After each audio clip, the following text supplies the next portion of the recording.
ओए बकरियां को भेड़ा को उता पर अटक मैं बड़वा घिंदा मोबाइल वाला बैठा है।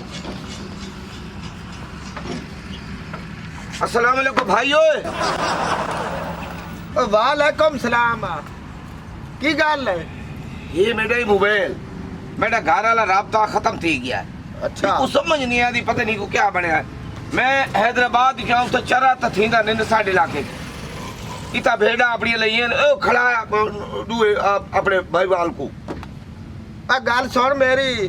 जल्दी बड़ा मेरी भेड़ा तक भेड़ा वाला बंदा दुए को सलाम नहीं दे सकता। ई में मिनट ला चंगा भिरा है ना मेरे पुत्रा दी जहाँ है ही को जल्दी बड़ा आई में मिनट ला जेड़ियां और कोई 5-7 करनियां नहीं वो भी कर ला।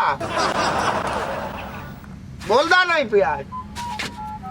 ओ मैं काम वाला बंदा मैं वेला मैं तेरी गल्ला सुनने वास्ते बैठा।